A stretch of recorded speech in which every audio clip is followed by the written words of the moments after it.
Sejam todas muito bem-vindas e bem-vindos a mais uma entrevista do Grupo Educa Mais Aí. Neste encontro, nós temos a participação das pesquisadoras Cláudia Helena Araújo, Lívia Carolina Vieira, Daniele Ferraro, membros como eu, Márcia Azevedo, da Cátedra Alfredo Bozzi de Educação Básica do IEA, da USP.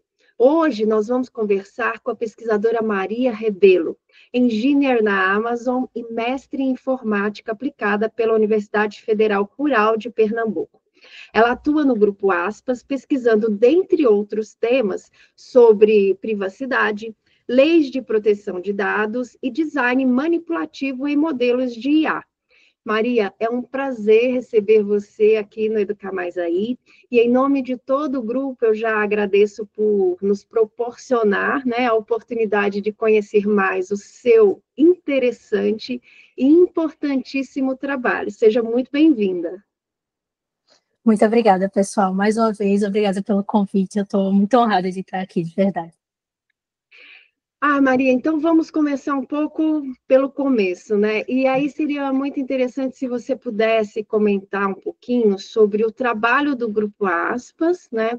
Que eu achei fantástico, assim, o site, né? Eu conheci um pouco pelo site também já conheci um pouco do trabalho do Jorge, e também sobre o seu trabalho no grupo, né? Se você pudesse falar um pouquinho para a gente já de início, seria muito bacana. Perfeito. Então, falando só um pouquinho sobre o Grupo Aspas, né? Ele é um grupo, como a Márcia adiantou, ele é liderado pelo professor Jorge Valença, que é da Universidade Federal Rural de Pernambuco, e dentro desse grupo a gente aborda aspectos sociotécnicos dentro de plataformas de software, e através dessas pesquisas a gente busca entender quais os possíveis riscos que são trazidos pela inserção das tecnologias baseadas em plataformas, né? Então, desde aplicativos de rede social, plataformas educacionais, plataformas de vídeos e jogos digitais, e como que elas se inserem em diferentes contextos, né? Então, através de pesquisas qualitativas, revisões de literatura, e alguns dos nossos trabalhos geram diagnósticos, análises e também soluções através de requisitos de software, protótipos e outras recomendações no geral. E o meu papel dentro do Aspas, né, na verdade, dentro do Aspas nós temos duas vertentes principais. Então, hoje a gente tem a parte de discriminação algorítmica e também a parte de crianças e tecnologia, eu atuo na segunda vertente de crianças e tecnologia, e já estou dentro desse contexto há mais de 3 anos aí, desde a minha pesquisa do mestrado, que também envolve crianças, porém não na área de educação. Então, junto com o professor George hoje e um outro pesquisador, eu atuo nessa temática de design ético em plataformas educacionais, ou que a gente chama de edtechs, né? E tivemos aí recentemente um artigo aceito que, de fato, aborda muito isso e é fruto da nossa parceria com o Instituto Alana, que acredito que todo mundo conheça, a maioria das pessoas conheça, e a gente tem se debruçado aí sobre essas questões legais e de design ético dentro dessas plataformas que já estão inseridas e presentes no contexto educacional hoje de uma forma muito assídua, né? E sobre, bom, você falou um pouco do contexto do grupo, né, do seu trabalho, e como é que você chegou? Conta um pouquinho para a gente qual que foi seu interesse inicial para começar a pesquisar sobre isso. Bom, eu já trabalho com o professor George, eu sou formada, minha graduação e meu mestrado é pela Universidade Federal Rural também, então eu já pesquiso com o professor George há mais de 10 anos e trabalho em vertentes de privacidade, questões de política de privacidade também, questões éticas, já há muitos anos. Então, eu já comecei com esse trabalho dentro do meu mestrado, e aí, mesmo após finalizar, hoje eu funciono mais ou menos como uma pesquisadora convidada do Aspas, porque eu ainda não estou fazendo doutorado, mas acabei que eu voltei para esse meio para trabalhar dentro da parte de design ético e principalmente voltado para crianças e tecnologia, e aí foi muito natural, assim, é um tópico que me agrada muito, foi quase que uma extensão do meu mestrado, porém não formal, e eu já estou nesse trabalho específico junto com o Instituto Alana pelo menos há uns 7, 8 meses já. Ai, Bom, então, Maria,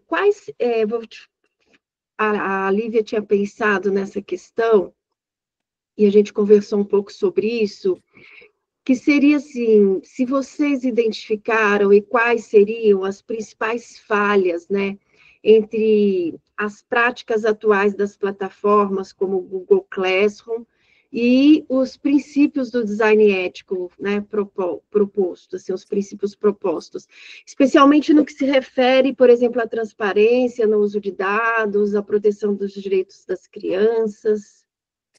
Perfeito. Eu acho que, de um modo geral, a maior preocupação, e isso está muito evidente no nosso trabalho, é a falta de transparência por parte dessas plataformas, né? Então, quando a gente fala de crianças e adolescentes ou menores de idade, essa preocupação se torna ainda maior, dado que, no mundo perfeito, esse consentimento de compartilhamento de dados deveria ser consentido por alguém responsável, e a gente sabe que isso nem sempre acontece, né? Então, eu diria que uma das maiores falhas é, de fato, a questão da falta da transparência e o que a gente chama, de uma forma bem informal, de vigilância oculta, né? Ou vigilância invisível, que, no caso, são práticas que uma plataforma feita o Google Classroom, por exemplo, ela pode coletar uma quantidade significativa de dados, porém, isso não está necessariamente explícito, né? Então, qualquer tipo de interação que o aluno tenha dentro daquela plataforma podem se tornar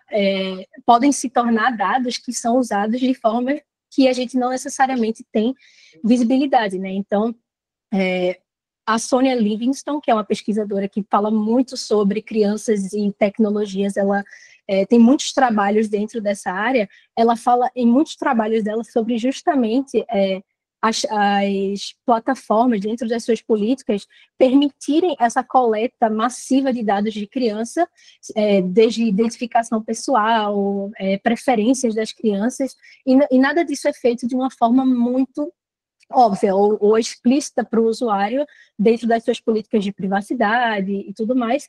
Então, eu diria que essa é a principal, a falta de transparência é o maior problema, e ela se estende para além das configurações. Então, por exemplo, quando a gente fala de política de privacidade, por muitas vezes esses documentos ou esses textos, eles são de uma leitura muito difícil. Então, se você é um pai ou um responsável, um professor, por muitas vezes é difícil entender aquela leitura que tem uma linguagem mais jurídica, uma coisa um pouco mais técnica, e isso não deixa explícito, não só eles não deixam explícito como isso é feito, como também é difícil de entender a possível uso daquilo que você está consentindo, né? Então, acredito que hoje o problema que a gente tenta entender de uma forma muito mais profunda, que é justamente como que a gente consegue fazer com que cada vez mais as políticas de privacidade elas reflitam de fato aquilo que você está consentindo de forma palatável, né? De forma que você possa compreender, né? Então, enfim, para além disso, acho que também a questão do... Não, acho que o principal, de fato, é a questão da privacidade, da política de privacidade e como que esses dados são utilizados, isso não ser feito de uma forma muito clara e acaba prejudicando, de fato, pode vir a prejudicar, na verdade, os seus usuários de uma forma muito maior do que a gente imagina. E seguindo nessa linha, né, a gente queria te perguntar também, pensando na questão aí da privacidade, que embora vocês mostrem que há opções para gerenciar as permissões, né, do compartilhamento no Google Classroom, só que elas não são assim evidentes na interface, não fica tão claro. E aí isso pode levar à exposição involuntária, muitas vezes, até das informações pessoais. E aí como que elas aparecem e o que vocês consideram que seria adequado? Como que deveria ser essa questão? É complicado numa plataforma feita o Google Classroom, porque a gente precisa passar basicamente pelos portões de uma conta Google normal, né? Então, para a gente ter acesso ao Google Classroom, é necessário que a gente tenha, de fato, uma conta Google normal. E quando você se debruça na política de privacidade ou nos termos que você está consentindo para criar aquela conta, existem muitas coisas ali dentro de anúncio, controle de atividade, outras coisas que não estão necessariamente explícitas nos termos de serviço do Google Classroom, por exemplo. Então, qualquer pessoa pode ter acesso aos termos educacionais, né, específico que o Google ele provém dentro do próprio site, porém, você tem aí uma camada adicional que não são só as configurações dentro do próprio Google Classroom. Então, dentro da plataforma, o que é que o aluno pode fazer, por exemplo? Ele pode ter acesso a configurações não só a configuração inicial, que é aquela autorização de permissão para acesso à plataforma, como ele também pode controlar acesso a aplicativos terceiros, então, que a gente chama do third parties, né? Então, se eu tenho um link externo, eu posso clicar e ir para outra aplicação, você pode controlar isso e também outro gerenciamento de dados, como acesso a informações, recursos, só que a gente acaba esbarrando em algumas coisas aí, que o primeiro deles a maioria dessas configurações precisam ser autorizadas por um administrador. E por muitas vezes o administrador desabilita a possibilidade de você desabilitar, porque isso significa que a plataforma ela não vai funcionar da forma correta. Então, um dos grandes problemas assim dessas plataformas tecnológicas por muitas vezes ele vai explicitar que você tem o direito de rejeitar o consentimento, mas a plataforma não vai funcionar. Ela precisa dos dados, ela precisa daquele consentimento para funcionar. Então, por muitas vezes o administrador ele vai desabilitar essa opção, porque ele não vai conseguir gerar as informações dos alunos que ele precisa. Então, isso é um grande problema, porque simplesmente, apesar do aluno ou o responsável que vai estar controlando ali, pode ter a escolha, mas essa escolha não necessariamente ela é viável, porque alguém já desabilitou do outro lado, né? Então, é muito complicado, porque, na verdade, ela existe, porém, o controle disso está na mão de um terceiro, que mesmo que seja da escola, por exemplo, ele vai ter o poder de determinar o que é que o aluno ou responsável pode dizer sim ou não para, né? Então, é muito complicado. Então, Maria, analisando toda a sua produção, né, a pesquisa que vocês desenvolveram, enfim, fiquei curiosa com uma das questões, né, que você apresenta quando se refere a estratégias para minimizar mesmo esse acesso a dados em plataforma edtechs. E aí, na sua perspectiva, então, quais estratégias podem permitir que as escolas ou que órgãos públicos exerçam esse papel de garantir a minimização dos dados em plataformas edutechs, evitando, por exemplo, a coleta supérflua, resistindo também às pressões comerciais por ampliação desses dados que são coletados? Então, quais as estratégias, né, em síntese, vocês pensam a partir, inclusive, da pesquisa que vocês publicaram? Bom, eu diria que hoje a gente entende que a forma principal de você garantir que esse papel esteja exercido são através de leis muito claras e estabelecidas. Então, o nosso trabalho, ele fala muito sobre quais são as ações necessárias ou as práticas necessárias e quem são as pessoas ou os players responsáveis por exercer essa ou determinar o compliance, né? Então, desde órgãos governamentais, por exemplo, até os próprios alunos, os pais e responsáveis, e também os gestores escolares que têm um grande papel nisso, né? Então, dentro do nosso artigo, a gente faz uma listagem de práticas ali do que é que deveria ser considerado, e a gente fala justamente sobre quem são os agentes responsáveis por garantir que aquilo deve ser cumprido. Então, sempre tem alguém que demanda e alguém que deve cumprir, né? Então, de quem deve aderir àquela necessidade, que é sempre colocando a necessidade, a prioridade é a criança, né? Então, essa responsabilidade, ela é compartilhada por todos os envolvidos e até mesmo a própria empresa de EdTech, né? Que é algo que a gente bate muito forte no nosso trabalho, é sobre a responsabilidade que essas empresas desenvolvedoras das plataformas de software tem em garantir também, em colocar a criança em primeiro plano, né? Então, essas práticas, elas têm o objetivo de garantir que essas necessidades das crianças e dos menores sejam colocadas em primeira instância, e ela será, então, o ponto de partida para absolutamente tudo. Então, se eu puder dar um exemplo aqui de controle de coleta de dados, então é muito importante que a gente tenha, por exemplo, órgãos governamentais que determinem quais são as diretrizes de coleta e retenção, por quanto tempo isso fica, qual é o tipo de respaldo que garante que a empresa ou aquela plataforma está cumprindo com algo que foi determinado, e as escolas também de desenhar um cronograma de retenção. Então, por exemplo, a gente só mantém até o fim do ano, e o que é que acontece com esses dados? Então, como que a gente pensa no antes, no durante e no depois? Então, como é que eu coleto, como eu uso e o que é que eu faço depois com esses dados que já possivelmente podem não ser relevantes. Então, se a gente considera aí, no caso onde o aluno sai da escola, por exemplo, por que eu retenho dados desse aluno que não está mais dentro daquele contexto, né? Então, é muito importante que isso seja muito bem estabelecido pelos órgãos responsáveis e pelos players necessários que determinam, que garantem a necessidade da criança em primeira instância, em primeiro plano, sempre independente de qualquer outro fator.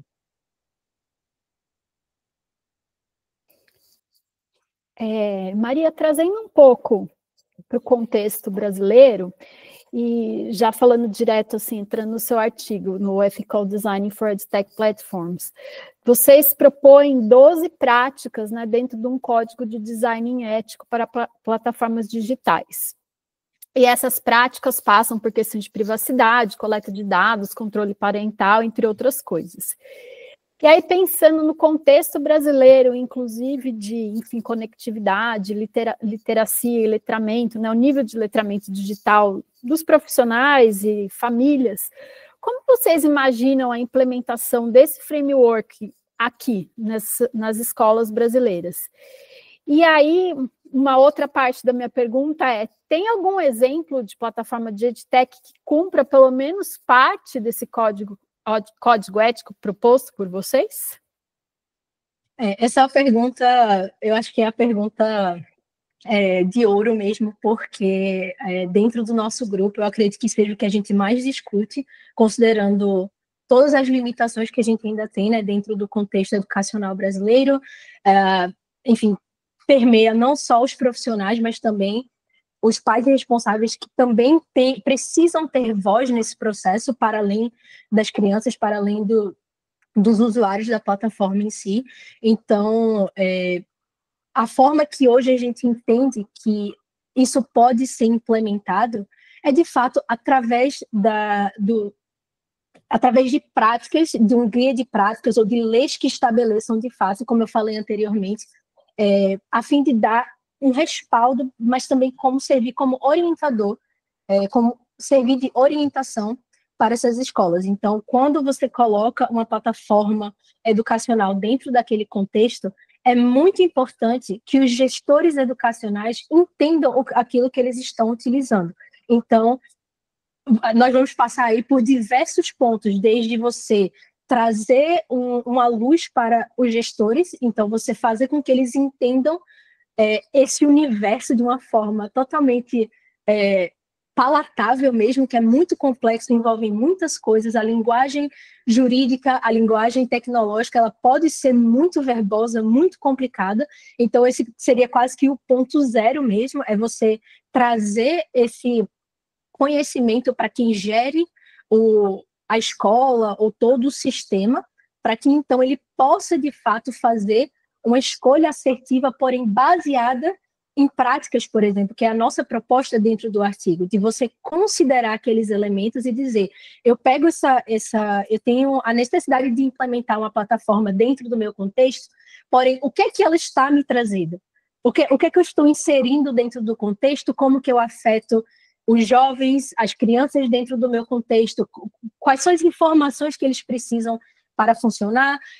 Para onde vão esses dados? O que é que eu faço com esses dados? Se um pai me solicita os dados do seu filho, onde que eu encontro? Se ele me pedir para apagar, onde que eu apago? Então, é muito fácil hoje, né, sem você ter pilares muito bem estabelecidos, é muito fácil que uma empresa de EdTech, ela não seja necessariamente punida, porque eu não tenho diretrizes, eu não tenho leis que regem de fato esse ambiente. Você vai ter LGPD, questões de privacidade geral, que, de certa forma, por exemplo, dentro do nosso artigo, a gente tenta fazer esse de esta prática está diretamente vinculada a algo que é demandado dentro da LGPD, porém, a gente sabe que o texto da LGPD, a interpretação ela é muito complexa. Então, eu nunca não posso pedir que um gestor educacional destrinche a LGPD para fazer uma escolha assertiva sobre a plataforma digital que ele vai utilizar.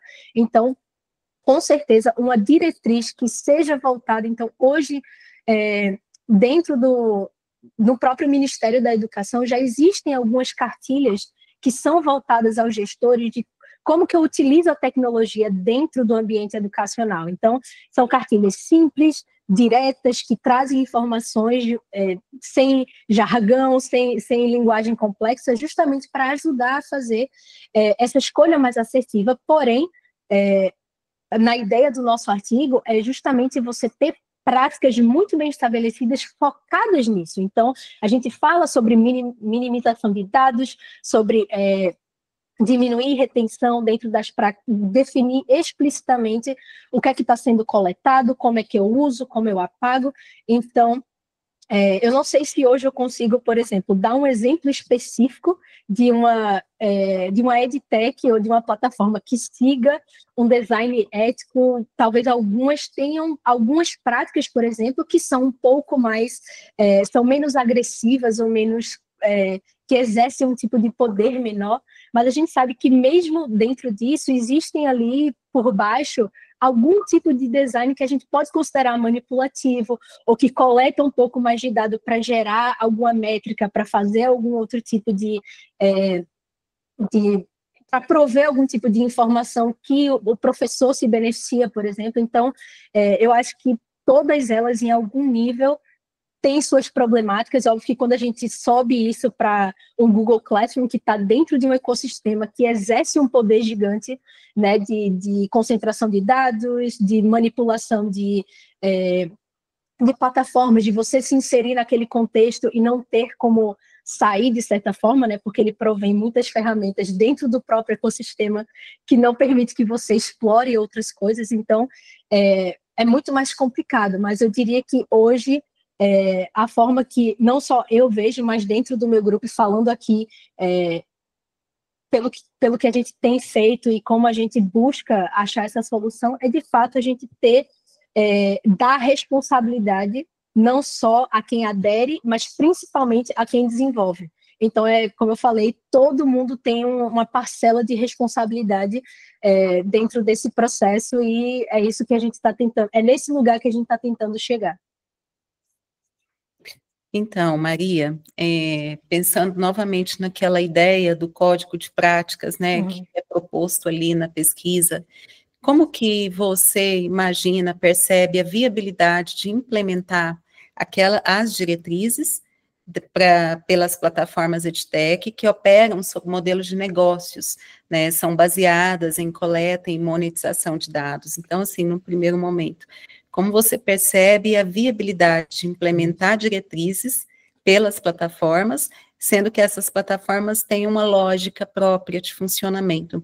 E aí, continuando um pouquinho mais na pergunta, há estratégias ou incentivos que possam, por exemplo, conciliar a proteção integral dos direitos das crianças com a questão desse próprio funcionamento econômico, financeiro, enfim, dessas empresas? Como você vê tudo isso? De fato, eu acho que essa é a pergunta mais complexa até o momento, porque a gente sabe que todas essas empresas e todas essas plataformas, elas de fato vão entrar num conflito que ele é estritamente financeiro, ele é monetário, né? Então, a maioria das plataformas, não só de EdTech, mas de um modo geral, né? Elas funcionam a partir da coleta de dados, né?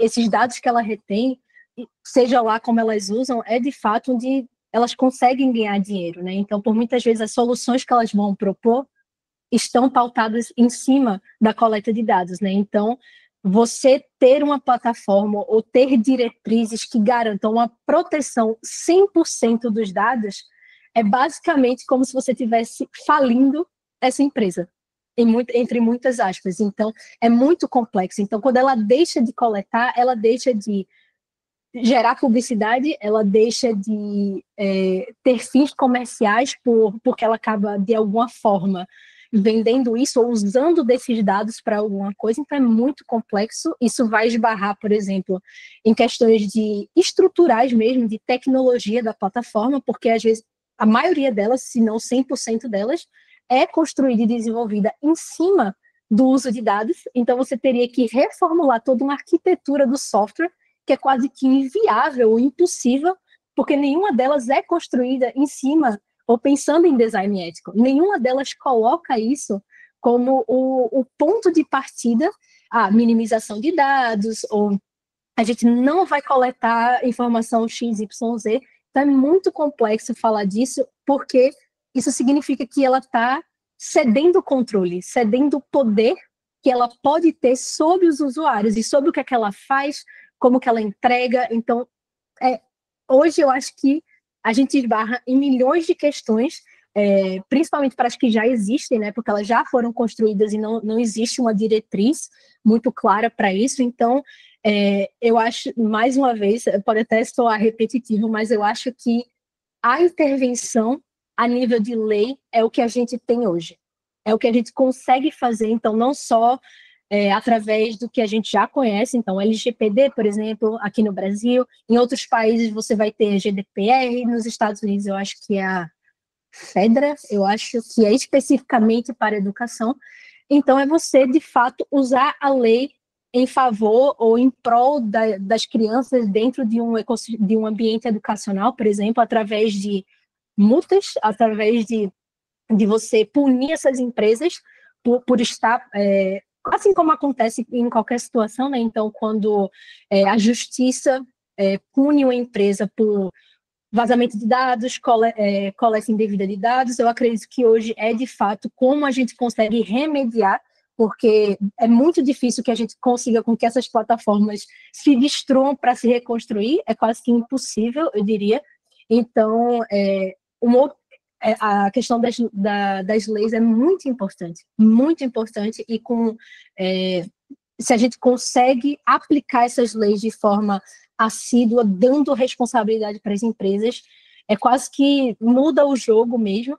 E também, principalmente quando a gente fala de plataformas que vão ser aderidas dentro de um contexto governamental, por exemplo, é política de compra. Então, política de compra é muito importante. E isso é algo que você vê em outros âmbitos também, geralmente dentro do contexto governamental ou público, existem vários critérios para você aderir a uma plataforma ou fazer qualquer tipo de compra de software, por exemplo. Existem várias diretrizes, você precisa passar por várias, quase como se fosse um checklist mesmo, e isso é muito importante. Então, você pode ter isso tanto no contexto público como no contexto privado, de garantir de fato que o que você está comprando, e aí é muito importante o papel dos gestores educacionais também, de você dizer, olha, isso que a gente está comprando, essa plataforma que a gente está aderindo, ela faz sentido. Por quê? Ela faz sentido porque ela adere de fato aquilo que é muito importante. Então, isso mexe com uma outra coisa que, de um modo geral, para qualquer tipo de software, plataforma, é muito importante, que é a confiança.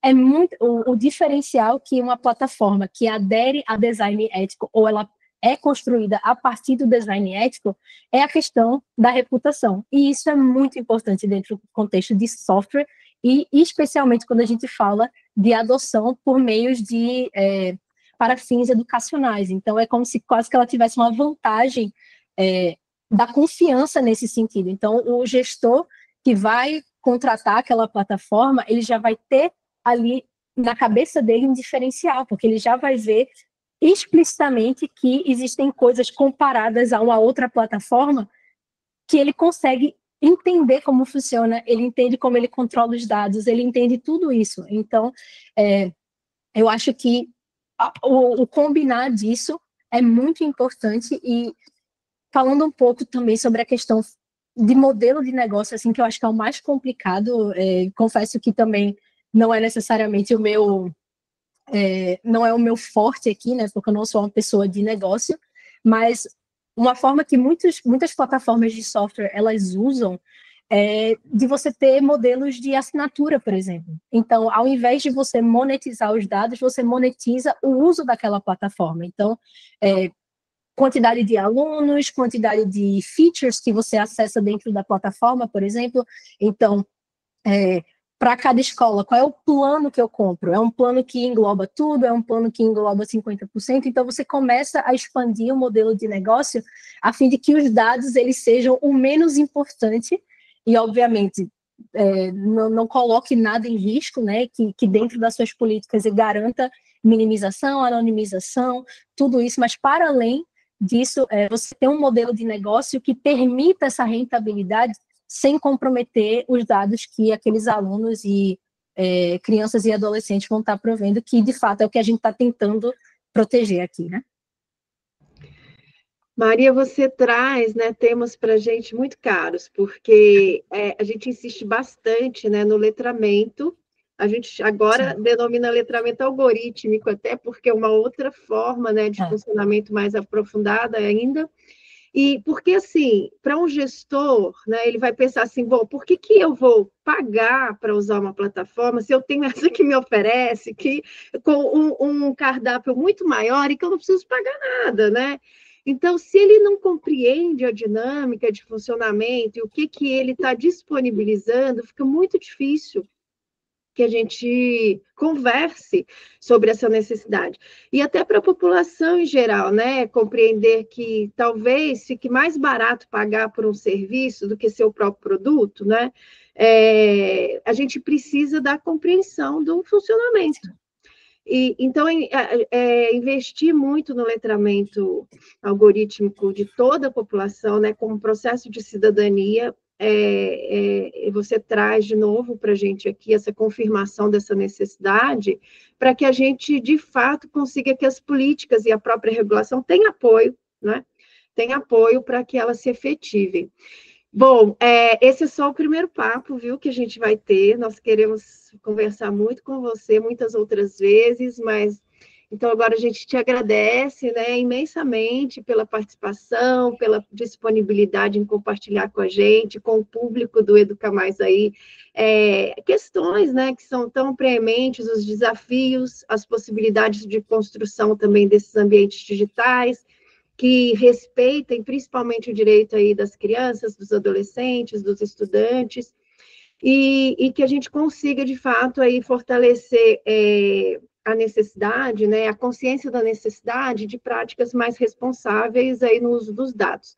Então, foi um privilégio contar com a sua presença aqui. A gente espera poder dialogar aí novamente em futuras oportunidades. Muito obrigada. Eu que agradeço, pessoal. Muito obrigada pelo papo, obrigada pelo convite. Fico, de fato, muito honrada. É sempre um prazer trazer, falar um pouco sobre o que a gente pesquisa, que cada vez mais é um tópico muito importante, né? Eu acho que é fundamental para que todos nós nos preocupemos com as crianças, que essa é uma preocupação não só de pais responsáveis, mas sim de toda a sociedade, né? Então, o que a gente faz aqui é, de fato, tentar ao máximo protegê-los desse novo mundo, desse novo contexto, né, que basicamente os engoliu sem que eles tivessem nenhum tipo de escolha, né? Então, é fundamental que aqui do nosso lado a gente também faça algo para protegê-los.